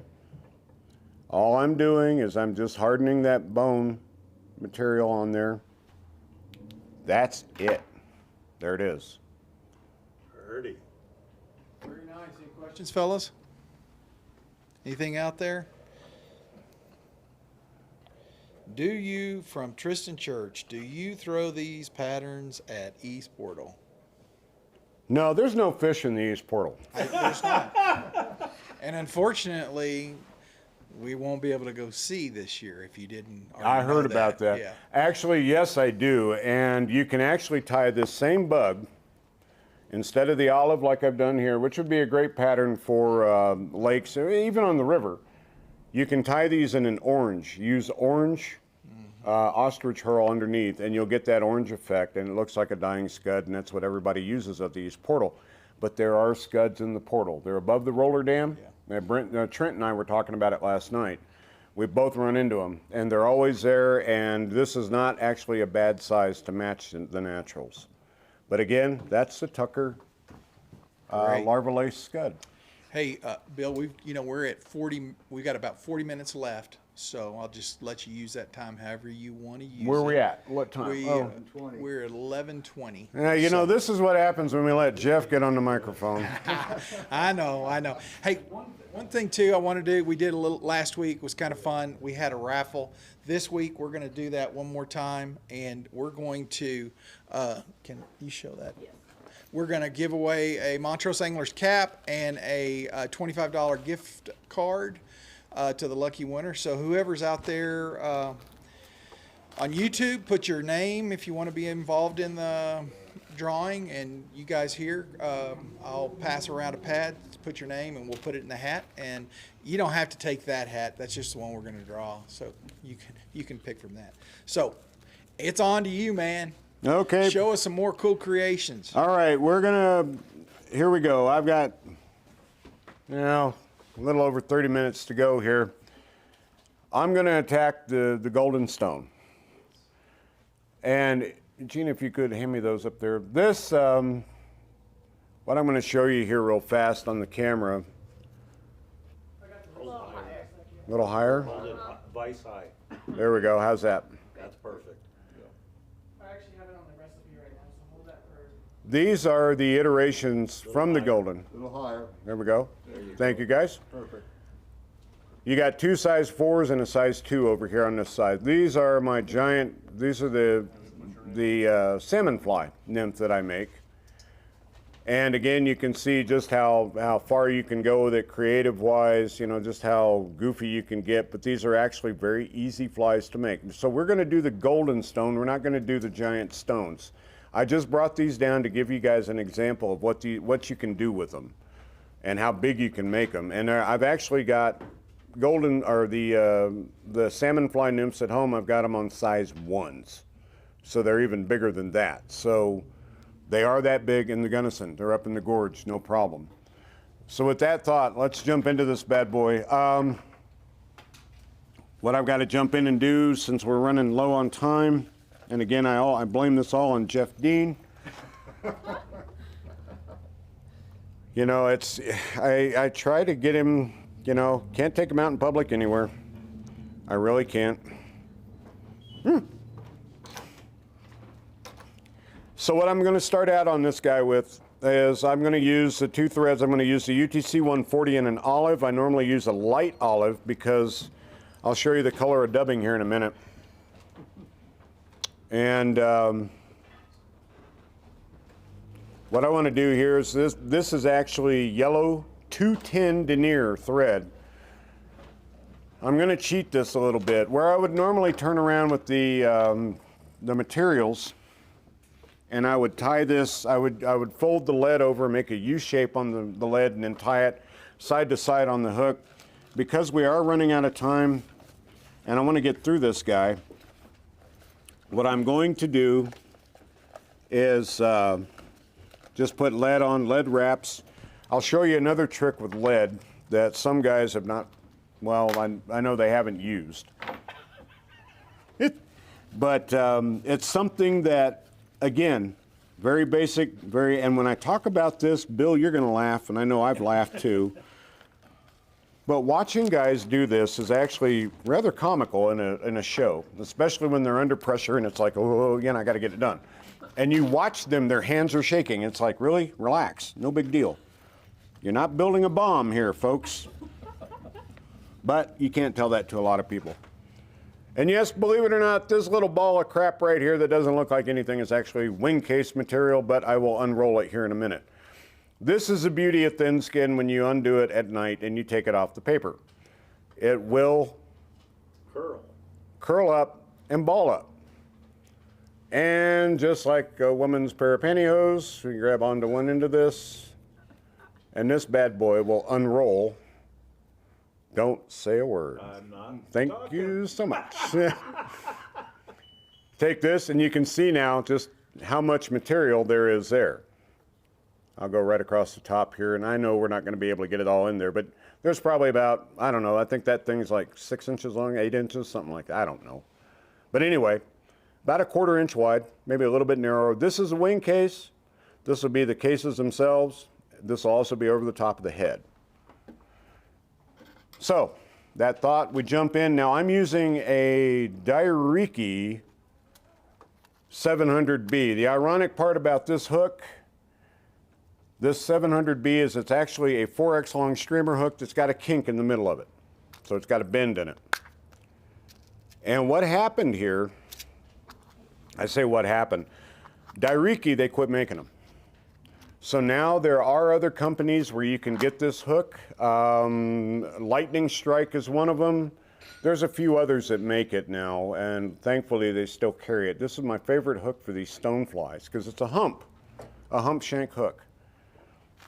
Now, lead wire. And again, what we're going to do, instead of doing the flat lead like I've talked about, which takes a little bit more time to apply, I'm going to turn around and put this stuff on. I'm going to do my cheating way, running with the vise. Oh, that's just wrong. Whoops. Back it up. That's just wrong. La la la la la la la. We're getting all kinds of comments on. Wow, that's cool. Yeah. Very nice. Awesome. That's Okay. just wrong. Now all you've got to do when I do that, you stick the lead in the eye of the hook and you just spin it. I mean, it's going to automatically feed, and you noticed how it kind of backfed on me? Well, you got to watch that too. Then here, I just turn around, fingernail, break the lead off. Now, here's where this little trick this is really funny to me, only because I have seen multi-decade veterans tying in demos do this. How many of you have seen somebody sit down, they wrap the lead on the hook, and then they start, okay, we're going to put the thread dam right here, we're going to start here. And as they go, they put pressure on that, and suddenly their lead pops and it moves. Back. Well, guess what? Here's a way to stop that problem. Get yourself a paper towel, fold it in half, little quarter piece of paper towel. Super glue again, not kids super glue. All you got to do is take a small drop of this, put one at the back, one at the front, wipe off the excess, voila, the lead will not move. The capillary action of the lead will suck that super glue right up inside there. Get it front to back like that. That ain't moving, folks. That moved a little bit. It's not fully set. That's all right. It's still, I just glued my finger to it. It's not going to go anywhere. So yeah, well, yeah.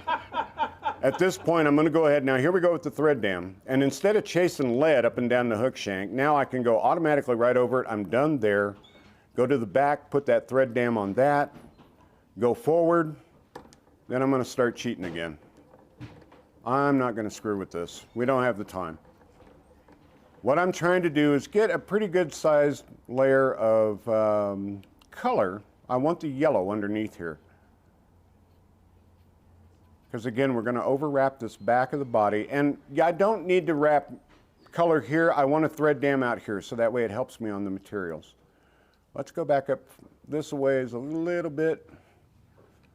Again, this is 210 denier. I use the heaviest thread I can get away with to build these underbodies because, number one, you're not spending all day. Number two, it covers fast. And that's what you want to be able to do with it. Go back here. We've got it set. I'll grab a pair of flat nose pliers if I've got them out, and I do not, of course. I use flat nose pliers just to flatten down that lead real quick. And of course, I don't have them out or around. Where are they? There they are. I knew they were here. Turn the hook shank to the side.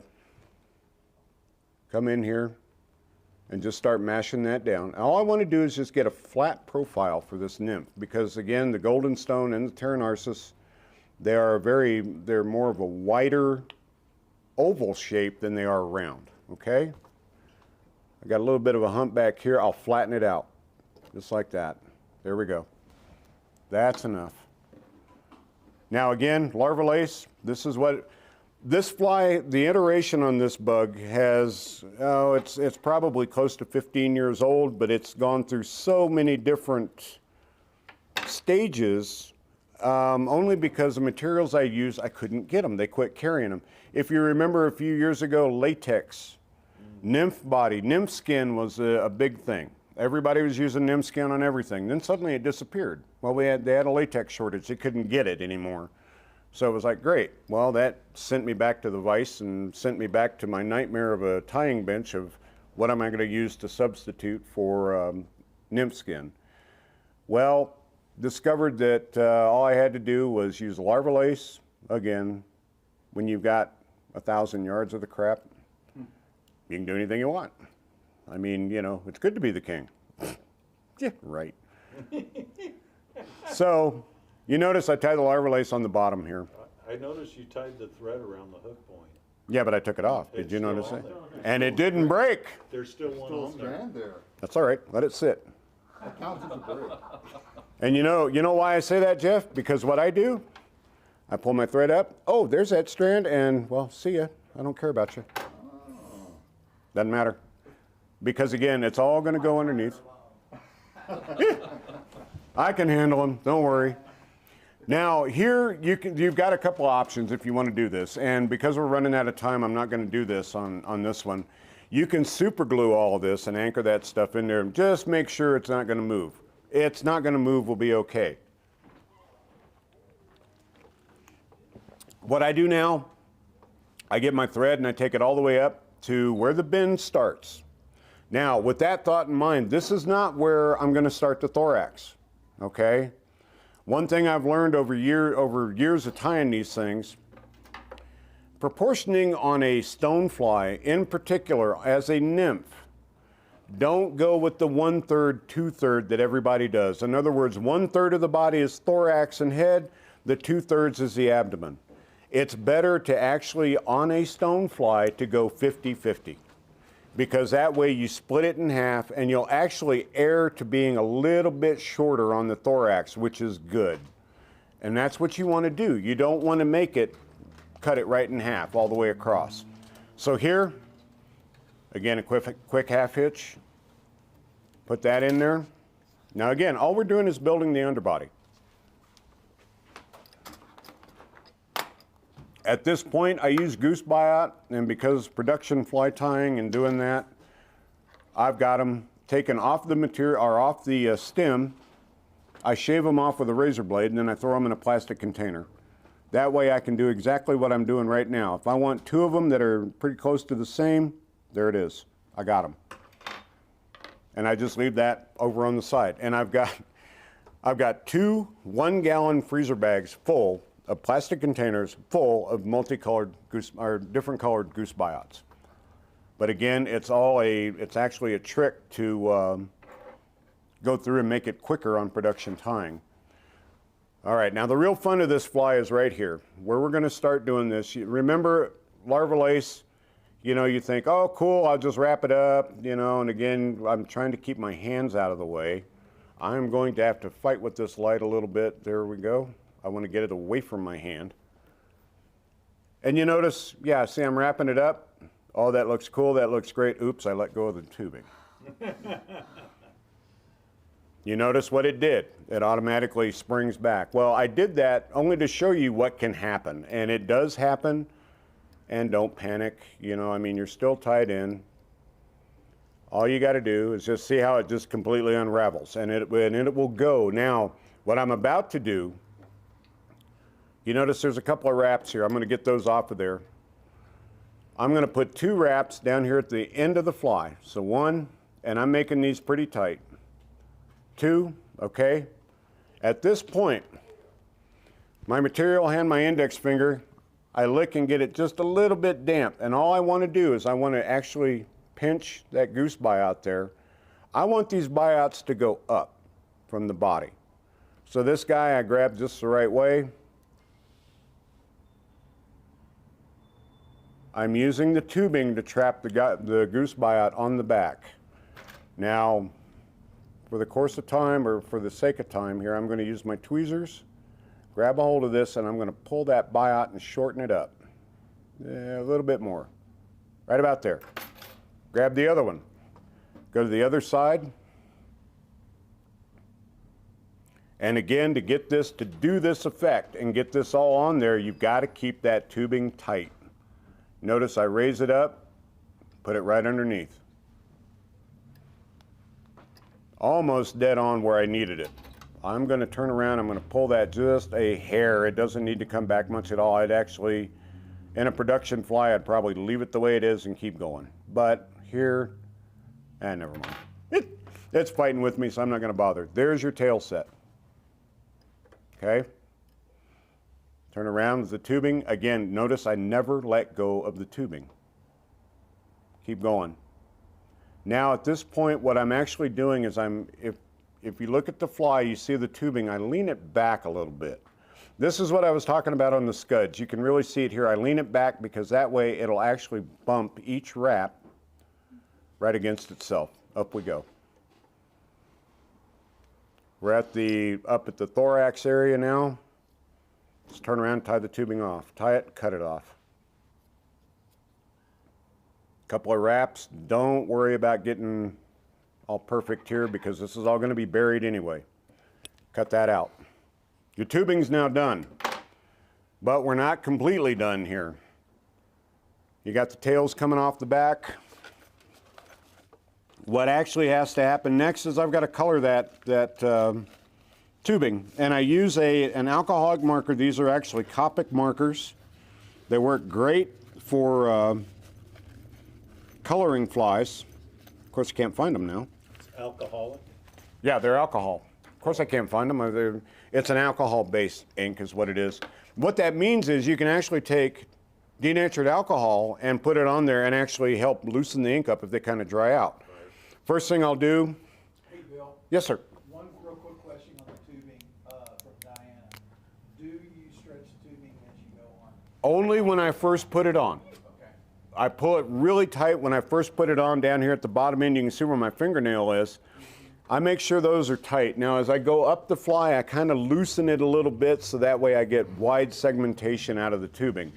Now, if you notice here, we've got the yellow underneath, you got the tubing, and then you can actually see the biots. This is where I use the marker on the tubing. All I'm going to do is do the top half.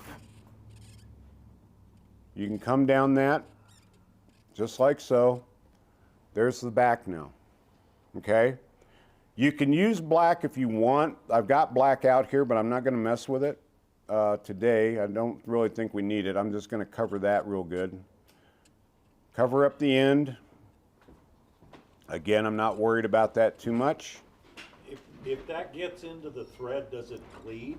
It will a little bit, but that's a good thing.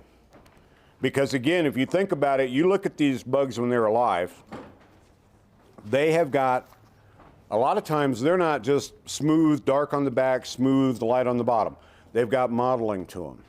So if you end up with that look, don't worry about it. Now, because again, the sake of time, this guy here, we're going to keep moving on.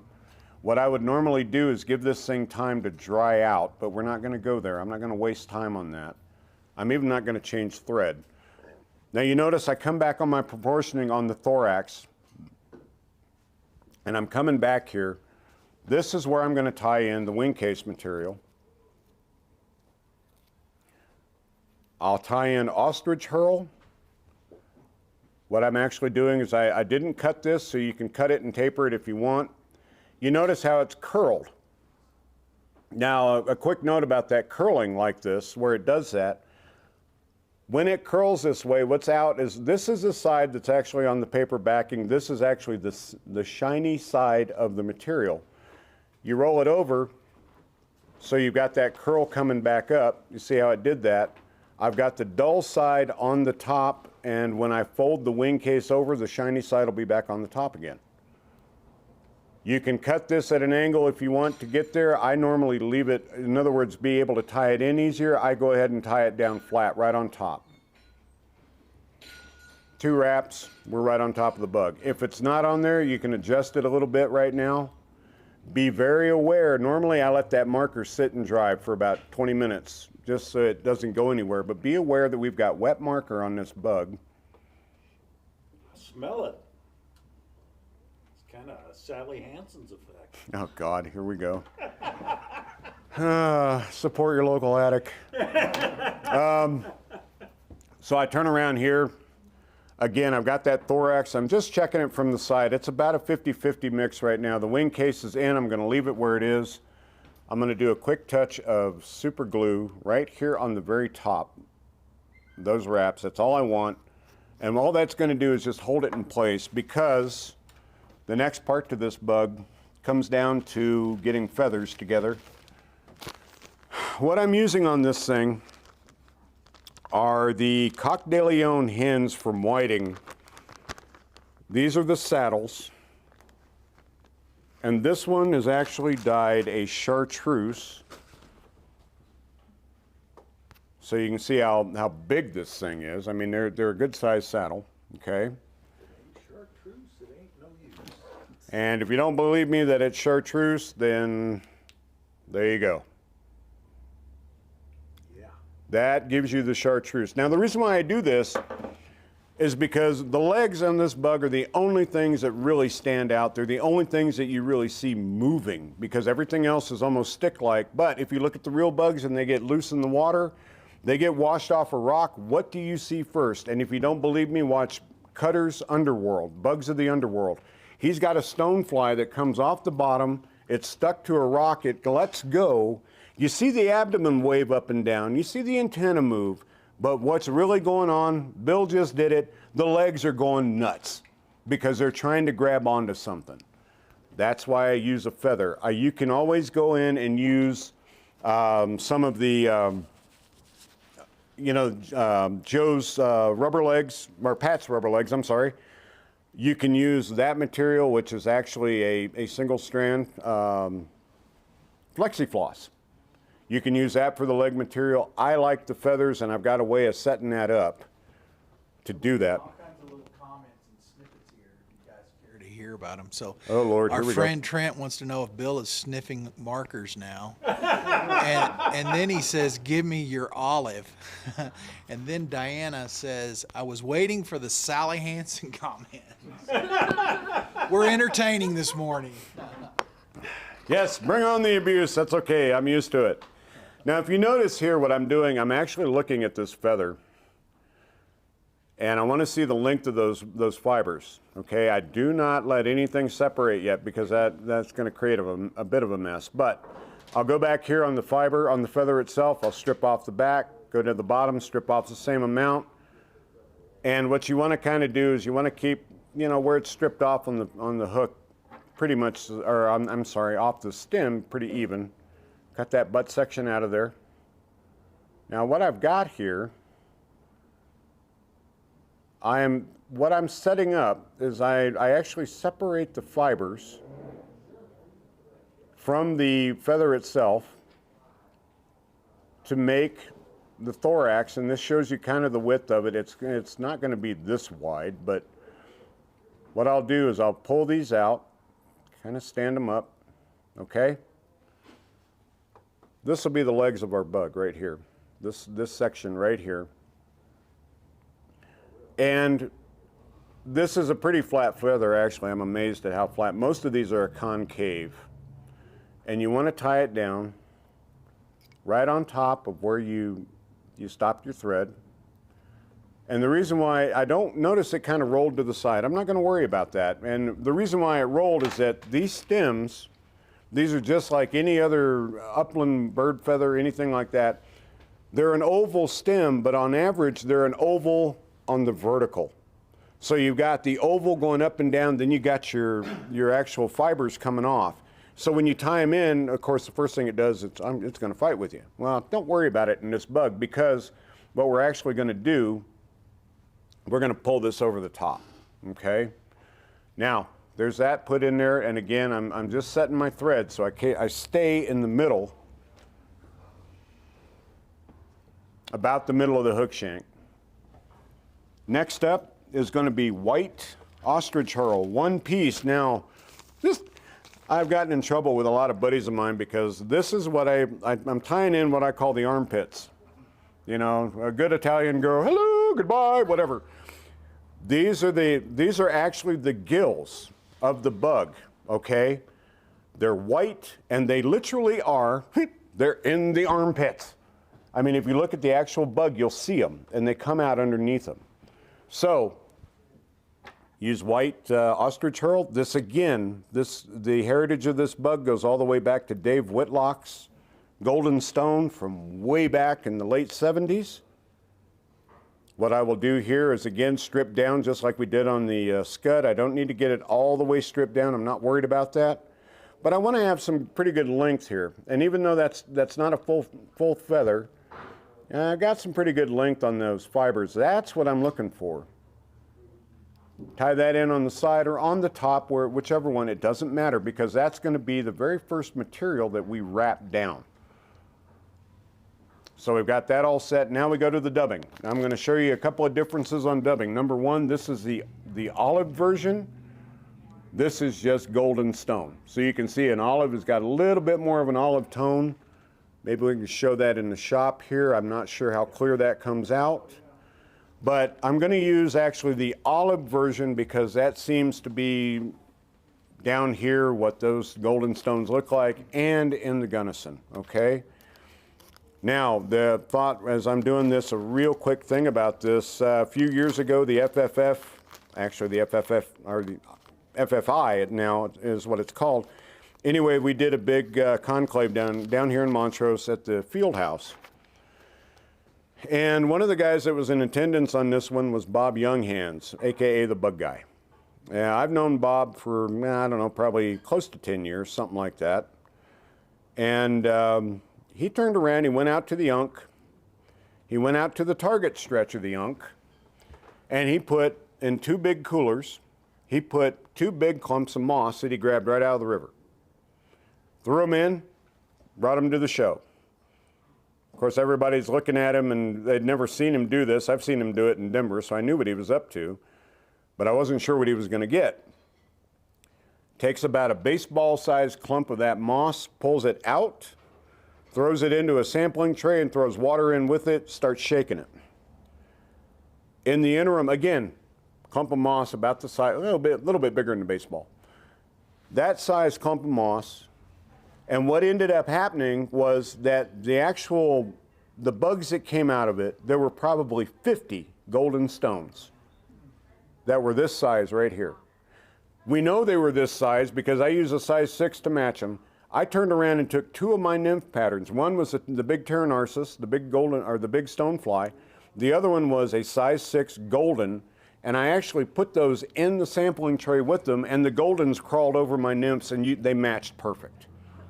So, of course, Bob was like, I want some of the stones, blah, blah, blah. And I told him I wanted some of the bugs out of there because I want them in a sample, sampling. And, of course, he faked being offended. Oh, you're going to put my bugs in a vial. Yes, I am. Well, anyway, now we're up to the dubbing on this bad boy. I know we're running out of time. But I want to get, this is the most complex of all the patterns that I've got here. So this is the one that I really want to show you guys. It takes a little bit of time to do, but I'm not afraid to fish it. Now, first thing first here, I've got the thread back here. I'm not going to start wrapping the dubbing there because if you notice, we've got a big drop off right here, okay? I go all the way to the front. You notice how I just pulled the thread across. I'm not worried about that. I'm going to build up right here. I'm going to make it match that same thickness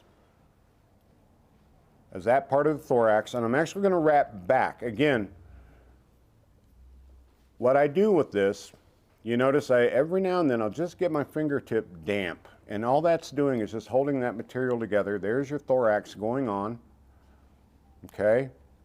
At this point, I've got a very thin amount of dubbing. I go all the way back to the front of the thorax. If it goes bare thread, you're okay, don't worry about it. We'll go right back up here. I'm going to pull that up. Just trim that excess off. You can pull it out too. You don't have to trim it. A quick whip finish because again, what we've got is the fly. I'm going to adjust the fly here when I do this because I can whip finish it. Remember the scud and where that hook was pointed down, the hook eye, and it just spun off. I don't want it to do that here. So we got that. We stop that. I'm going to take the hook now and I'm going to adjust it up. What I want to do is pretty much get that bend on the level. So right about there, it's actually pointing up a little bit. That's okay. I'm going to adjust my bobbin cradle, bring it up. I want it level with that. Then here, the one thing about the ostrich herl and the armpits, all you need are 3 wraps in here because you're actually trying to match up where you've got, I'll do 2 wraps at the back and then I'm going to start forward. There's 3 wraps of ostrich herl. I'm going to tie it off on the bottom.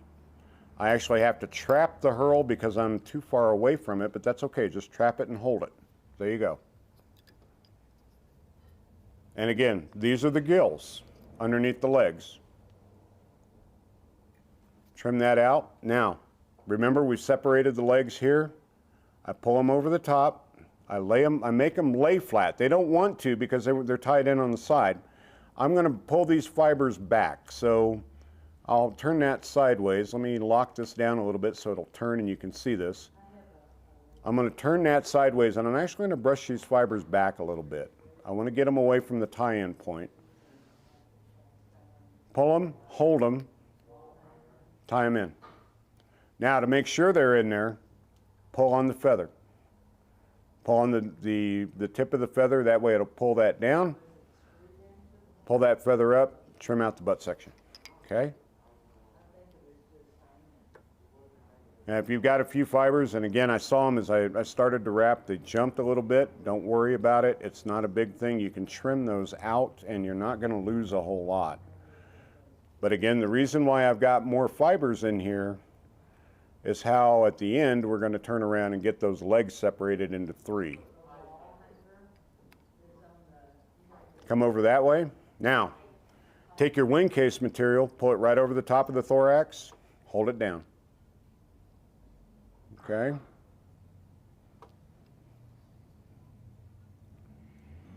Tie that in, tie it down. Now at this point, if I were doing the big Pteronarcis, I would be folding this back over to make the second wing case. We're not going to do that. What we're going to do here is we're actually going to get this back and get it out of the way, put it in the material clip. We're going to leave this all as one piece. What I'm going to do now is I'm going to go right up to the front. I'm going to put the antennae in.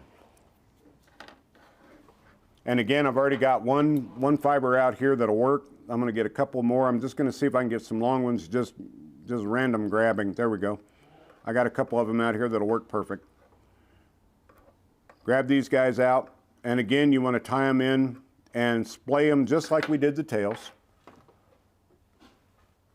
Again, I want them concave side up. So in other words, I want them to roll up away from the hook eye. Tie in one. When I get them set, I actually pull them to the eye, to the side of the eye. I use the eye to help spread the antenna out. There's one. Move it over just a little bit more. It's just on the side. Get another one on here.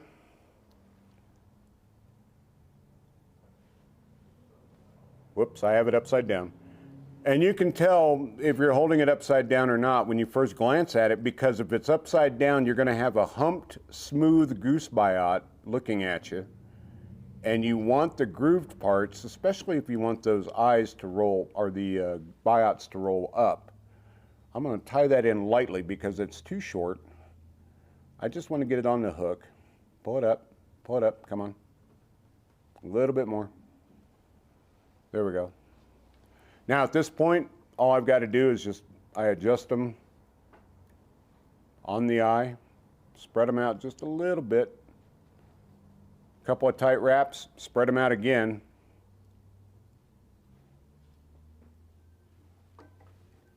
Yeah, that'll work. There's your antenna set, okay? Come back in here, speed up. Now, notice I said speed up. Well, I just want to make sure we get this guy done.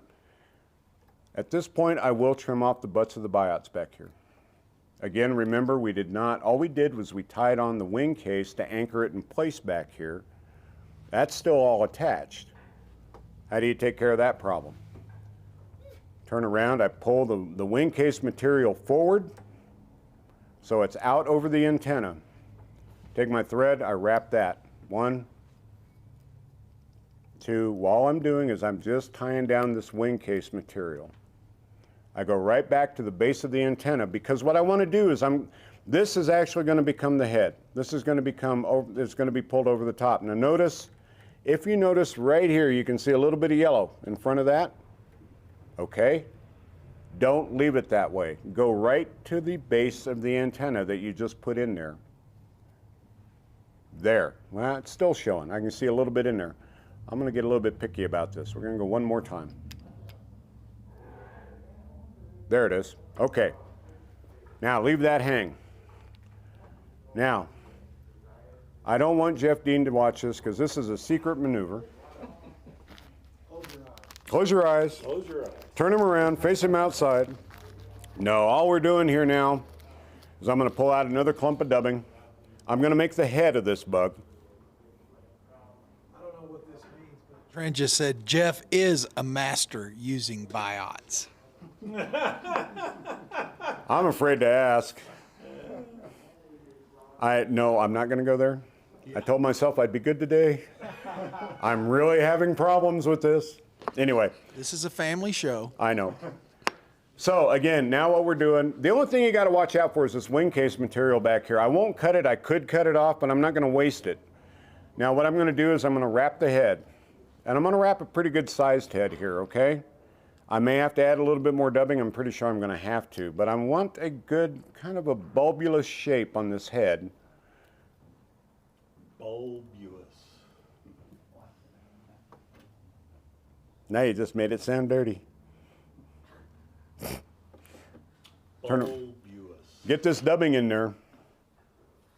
Go ahead and, again, thin worm, twist it one way.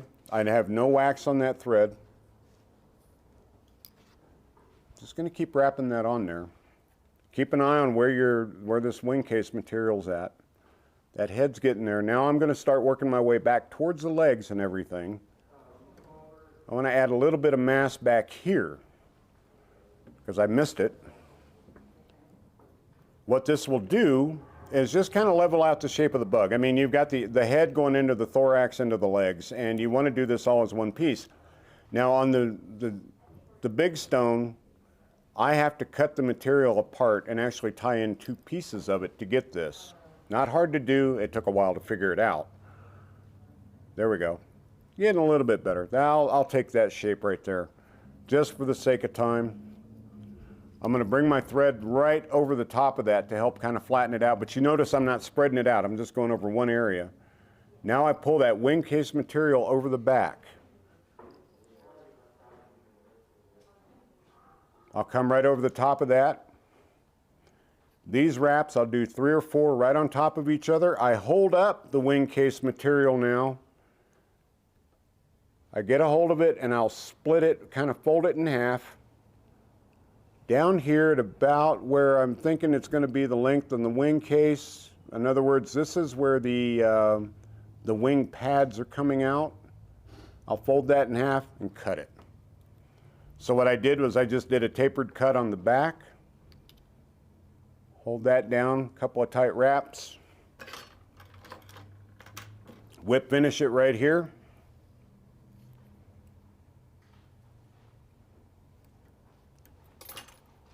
Pull that tight, make sure you've got it in there, cut that off. Grab your brown marker on the top only. Do not do the whole fly, you don't have to. Just color the thread.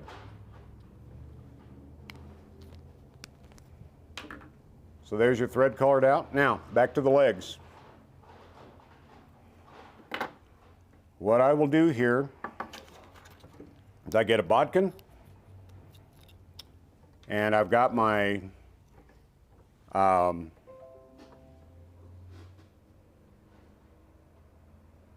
out there, the bone, Solares bone. And I separate these legs. I try to separate them into 3 and kind of try to get them equal. If they're not dead on equal, that's fine. I mean, I'm trying to speed my way through this bad boy right now. So there's 3 legs right there. What I'm going to do here is I'm going to rotate on this side. Come in and do the same thing. Now there's already a clump of legs that are together right there. I'm going to take it the way it is. Don't fight it. If it's already there, run with it. It just helps you in the end. Spread those out. There we go. Take the bone, 1 set of legs. I'll actually put a small amount right on the tip of the flap on the feather. And what this is doing is it's actually going to add some weight to the end of that feather. So it makes a counterweight that will make the leg move underwater. You notice it bundled it. That bundled those fibers together. Get that one out of there, move it out a little bit. There we go, they're separated. Hit them with the UV. Roll it over. They're dried and separated right there. Go back again. Now go to the other bundle. Again, small amount of bone right on the very tip of the feather, and you're adding weight to that is what you're doing. That it works like a pendulum underwater. That added weight out there will make these legs bounce. Now I'll also put just a drop right over my thread on the top. Fly's done, folks. All I got to do is harden it and we're out the door. That was Solarez. Solarez bone, yes.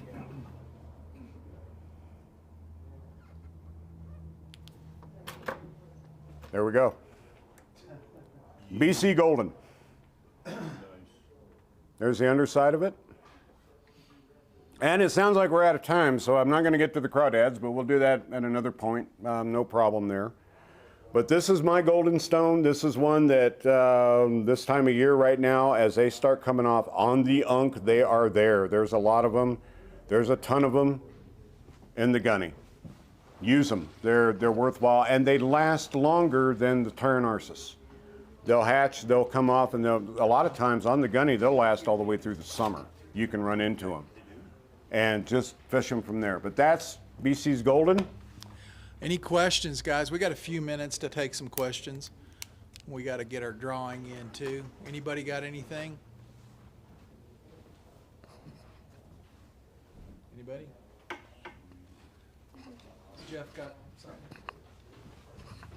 Have you always been left-handed? No, I actually changed last night. If we're still on camera, real fast, I want to show this trick. This was something I talked about, and since I got the stuff out here, I'm going to get this back in real fast. This is another one for you guys. Okay, you notice how much material there is on this thing? Let's put a little bit more in there. I've seen it at shows where guys have this much crap in them. Okay, guys, if you don't have this thing cleaned off, this brush, and I don't care if it's you can use a pistol cleaning brass brush. This is plastic. This is from Peak Fly Fishing. Anyway, get that excess out of there. Now, there's still excess in here, right? Mm-hmm. The most expensive tool in your fly tying or your kit to use, a steel wire brush. You take this right here and brush it up and down.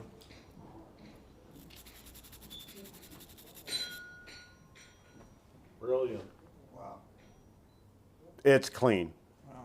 I have seen guys use these things in shows where you couldn't even see the fibers. I hate that. But this is all you need is a wire brush and just go up and down this thing and roll it over. And the funny part is, I've done this for years with this same wire brush. You can see how rounded out it is.